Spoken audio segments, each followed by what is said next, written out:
Universal news Uttar Pradesh पे आप सभी लोगों का स्वागत है।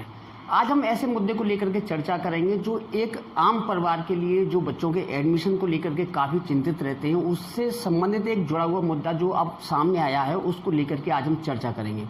अगर किसी का बच्चा 8th क्लास तक पढ़ने के बाद अगर 9th 11th और उससे ऊपर की क्लास में अगर एडमिशन लेना चाहेगा तो उसके लिए बाकायदा प्राइवेट स्कूल ने एक नया तरीका अपनाया है, जिसको एक तरीके से कहा जा सकता है कि अभिभावक का उत्पीड़न किया जा रहा है।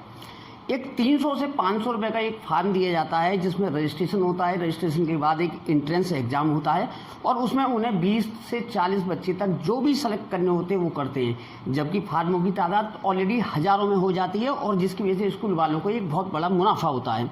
अब बात करें उसके बाद तो एक इन्होंने पर्टिकुलर जो बच्चों का एडमिशन होना होता है उसकी एक फीस का निर्धारण करने के लिए कोई भी एजेंसी नहीं बनाई गई है जिससे ये तय हो सके कि आखिरकार कितनी फीस ली जाएगी। अब उसके बाद शुरू होता है दूसरे नंबर का गेम। वो होता है कि फला दुकान से आपको किताब लेनी है, वहीं से स्टेशनरी लेनी है और इन सब को लेने में अभिभावक को जो पापड़ बेलने पड़ते हैं उसका अंदाज़ा शायद उत्तर प्रदेश सरकार और केंद्र सरकार को नहीं है। हालांकि एनसीईआरटी की किताबें केंद्र सरकार ने लागू की थी इसी उत्पीड़न से बचाने के लिए, लेकिन उसमें भी प्राइवेट स्कूल संचालकों ने एक नया तरीका निकाला कि प्राइवेट पब्लिकेशन करने वाले जो लोग हैं वो एनसीईआरटी की किताबों को अपने पैटर्न पर छापते हैं जिनकी कीमत कई गुना ज़्यादा होती है। अब सवाल उठता है कि अगर बच्चे को पढ़ाना है और कोरोना काल के बाद जिस तरह से बेरोजगारी हुई है, कई लोग बेरोजगार हुए हैं, उन लोगों को बच्चों को पढ़ाना और बच्चों के लिए जो एक तनाव की स्थिति पैदा होती है उसके लिए भी सरकार को काम करना पड़ेगा। सवाल उठता है कि आखिरकार केंद्र सरकार ने जब एजुकेशन पॉलिसी में बदलाव कर दिया गया है, अब जो 10th के एग्जाम हैं वो बोर्ड के एग्जाम नहीं होंगे। सरकार लगातार बदलाव करने की कोशिश कर रही है लेकिन प्राइवेट स्कूल संचालक अपनी मनमानी चलाने से बाज नहीं आ रहे।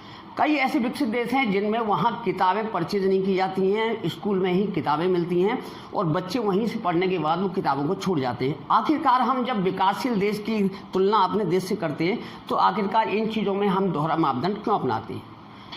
अब सवाल उठता है, यूनिवर्सल न्यूज़ सवाल उठाता है कि ऐसे अभिभावक जिनको लगता है कि उत्पीड़न किया जा रहा है वो लोग इसके लिए आवाज़ उठाएं और हम उनकी आवाज़ बन करके उभरेंगे और उनकी आवाज़ को केंद्र सरकार और प्रदेश सरकार तक उठाएंगे। Universal news, Aligarh.